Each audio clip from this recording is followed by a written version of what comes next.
Stan Lee se inspiró en él para crear la personalidad de Tony Stark. Fue referenciado en el 10º capítulo de la 5ª temporada de Los Simpsons. Tuvo 4 accidentes de avión y diseñó la cama de hospital. Howard Hughes, famous flyer and sportsman, was dragged out of this wreckage of an experimental plane he was testing. El multifacético Howard Hughes fue una de las personas más conocidas y controversiales durante la primera mitad del siglo XX, al ser un visionario ingeniero aeronáutico, aviador temerario, incansable productor de cine y empresario que terminó siendo una sombra del hombre que una vez fue, cayendo en la locura, adicción y alienado de la sociedad. Pero ¿cómo terminó así? ¿La película de Scorsese es fiel? Hoy, en Cine y Realidad, la historia de Howard Hughes y la película de 2004, El Aviador.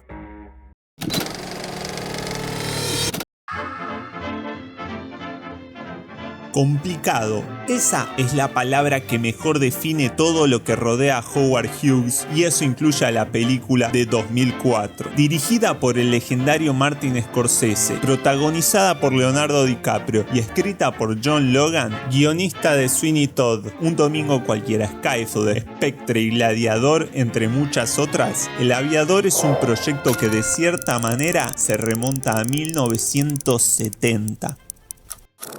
En las 3 décadas y media que separan los 70 del estreno de la película, se barajaron nombres como el de Warren Beatty, Brian De Palma, Steven Spielberg o Christopher Nolan para dirigirla, o los de Johnny Depp, Edward Norton, Nicolas Cage o Jim Carrey para protagonizarla. Estos proyectos terminaron en la nada o en otras películas, como en la cinta estrenada en 1980, Melvin y Howard, o Las reglas no aplican de 2016. Cabe destacar que esta versión está hecha por el mismo Warren Beatty, director que fue el primero en iniciar un proyecto sobre Howard Hughes allá por el comienzo de la década de los 70. El proyecto se concretó 46 años después, solo para terminar siendo destrozado por la crítica y la audiencia. Volviendo a la película de 2004, el proyecto comenzó a concretarse en 1999, siendo coproducido por Warner y Miramax, que para ese momento ya había sido adquirida por Disney. El plan para ese entonces era desarrollarla a partir del guión de John Logan, con Leonardo DiCaprio como protagonista y Michael Mann como director, pero Mann se sumó a la lista de directores que quedaron fuera del proyecto, ya que Disney se echó para atrás después del fracaso económico que fue la última cinta del director, The Insider. Finalmente, Scorsese, quien venía de dirigir a DiCaprio en Pandillas de Nueva York, se unió al proyecto. El siguiente obstáculo a sortear fue el mismo que le toca a prácticamente todas las películas que existen: el presupuesto. El propio Scorsese tuvo que poner $500,000 de su propio bolsillo, ya que, como él mismo dijo, subestimó el presupuesto que era necesario. Tomó la decisión de hacer modelos a escala de los aviones, en parte para ahorrar ya que era más barato, pero también por las críticas que recibieron los modelos hechos en 3D de la película de 2001, Pearl Harbor. Como si fuera poco, la postproducción también fue complicada. Scorsese quiso que la época en la que transcurre la trama estuviera representada en la imagen, por lo que buscó emular a 2 procesos extintos en el cine en color: el Technicolor de 2 colores y el Technicolor de 3 tiras. Esto se logró mezclando técnicas de iluminación, secuencias de efectos especiales y recreación digital de los procesos. Durante el proceso de edición y mezcla de sonido, Scorsese casi se retiró del cine para siempre, debido a las constantes peleas con los ejecutivos de Warner Bros., afirmando que las productoras grandes de Hollywood son sus enemigas mortales. A pesar de todo esto, la película logró ser estrenada el 17 de diciembre de 2004 y fue un éxito tanto en la crítica como en la taquilla, presentando a un joven Howard Hughes desde la filmación de la película Hell's Angels hasta su caída a la locura. Pero el verdadero Hughes, ¿realmente fue así?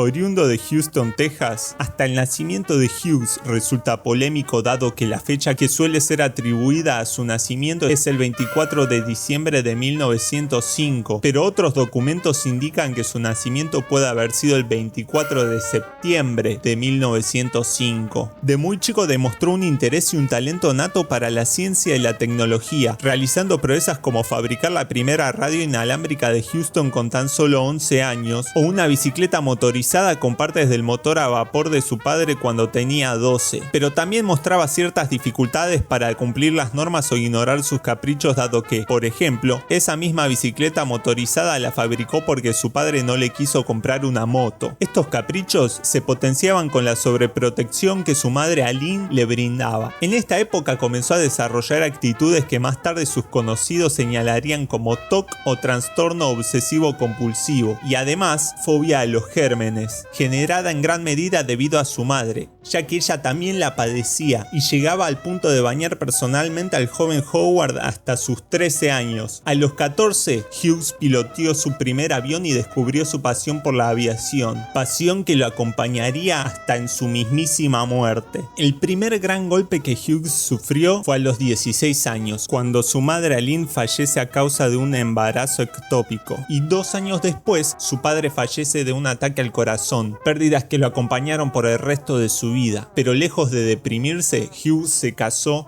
casamiento que por cierto solo duró 5 años, y comenzó la construcción de su imperio, contratando al imprescindible Noah Dietrich y mudándose a Los Ángeles para hacerse un nombre en la industria cinematográfica. Ese mismo año produjo su primer corto, Swell Hogan, el cual mandó a destruir dado que fue un completo fracaso. En los siguientes 2 años produjo 2 películas, pero la verdadera odisea comenzó en 1927, cuando dio inicio a la producción de la famosa Hells Angels, película que trataba sobre 2 hermanos pilotos en la Primera Guerra Mundial que se enamoran de la misma mujer, la cual produjo él mismo y también dirigió. Para su producción, Hughes solicitó 75 pilotos y 50 aviones. Haciendo justicia a su nombre, la producción de la película se transformó en un verdadero infierno debido a los caprichos de Hughes, como las tomas y retomas que pedía, llegando a contratar a un meteorólogo para que le consiguiera nubes esponjosas y ganándose el apodo de Hughes 100 tomas.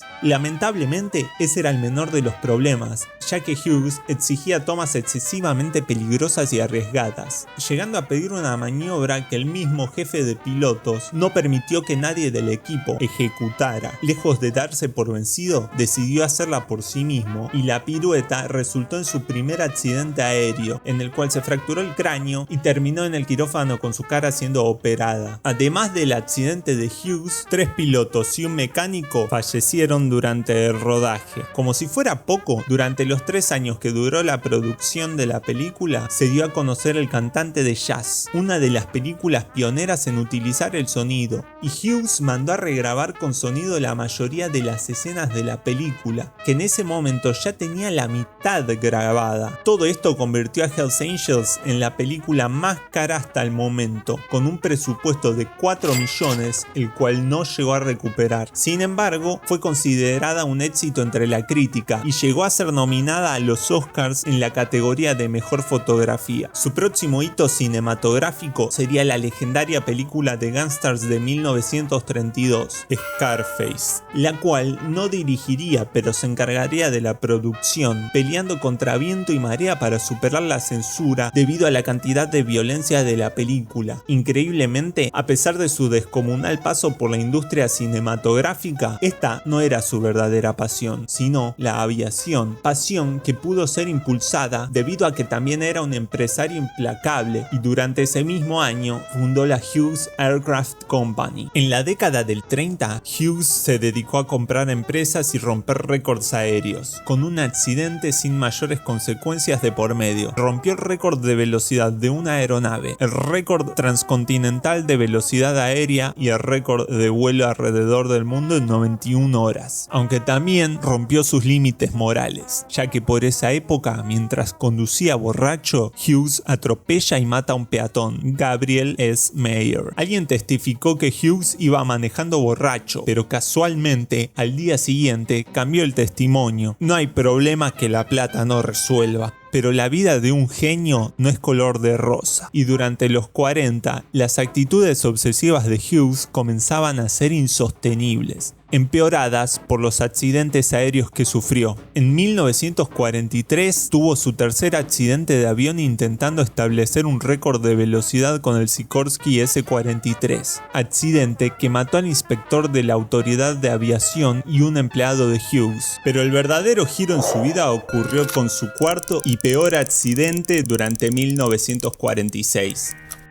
Debido a un escape de óleo, el Hughes XF-11 comenzó a perder altura. Hughes intentó caer en el campo de golf de Los Ángeles para salvar al avión, pero perdió altura demasiado rápido y cayó en la parte de Beverly Hills cercana al campo. Después de destruir 3 casas, el avión se detuvo y el tanque de combustible explotó.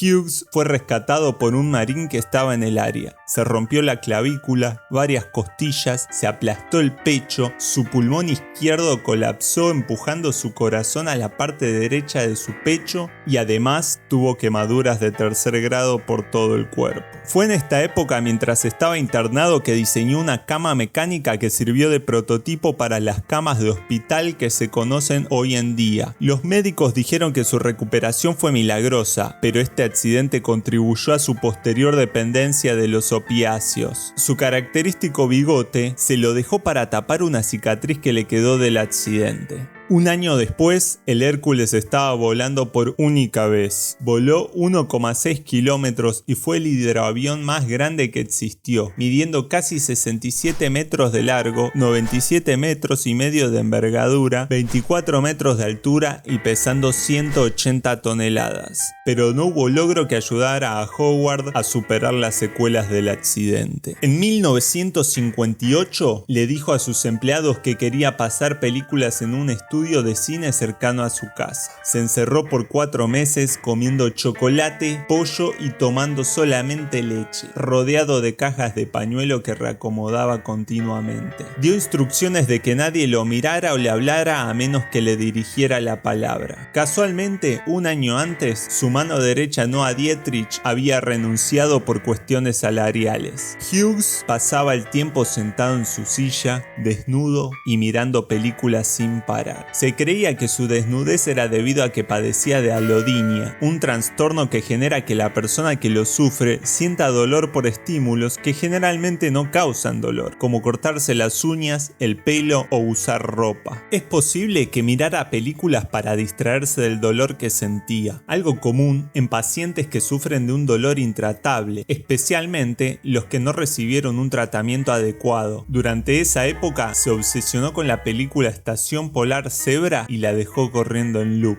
Según sus ayudantes, la vio 150 veces. Comenzó a mudarse continuamente en hoteles de Las Vegas y cuando los dueños del hotel le pedían que se retirara, compraba el hotel. Gastó 300 millones en sus propiedades en Las Vegas. Esta espiral de locura continuó hasta el 5 de abril de 1976 a la 1:27 p.m., momento en el que Howard Hughes falleció en un avión camino al hospital metodista de Houston. La causa de la muerte fue diagnosticada como un fallo renal, probablemente causado por el abuso de drogas. Su pelo, barba y uñas eran excesivamente largas y pesaba 40 kilos midiendo 1,92 m. Tuvieron que usar sus huellas digitales para confirmar que se trataba de él.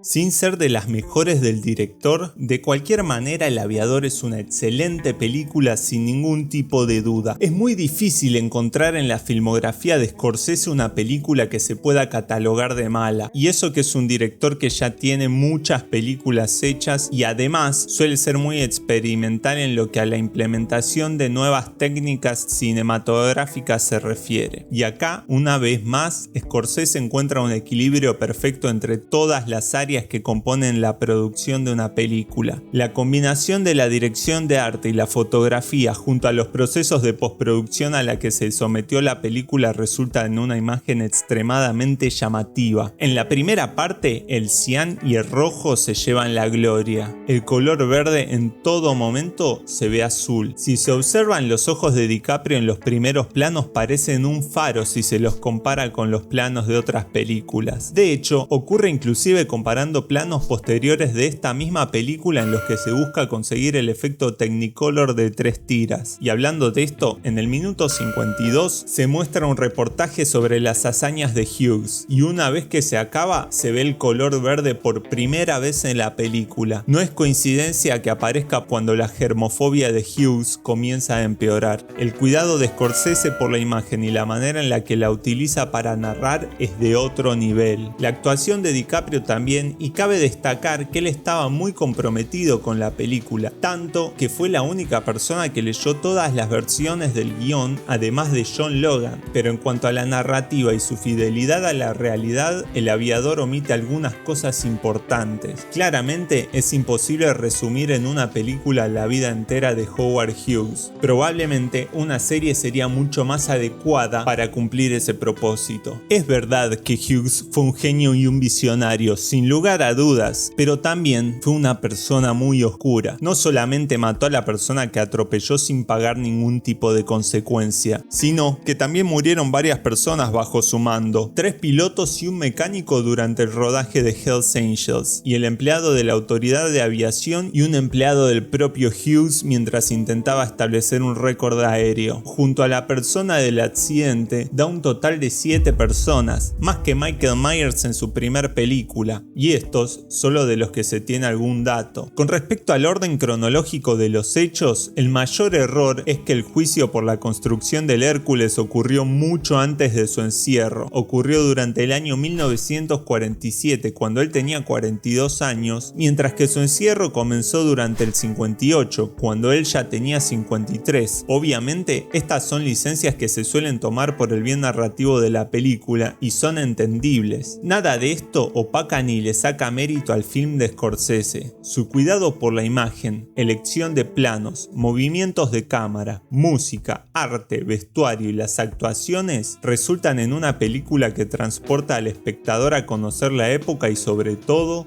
la mente de Howard Hughes, una persona atormentada mentalmente y moralmente cuestionable, pero a su vez adelantada a su época. En palabras de Aristóteles, no hay un genio sin algo de locura.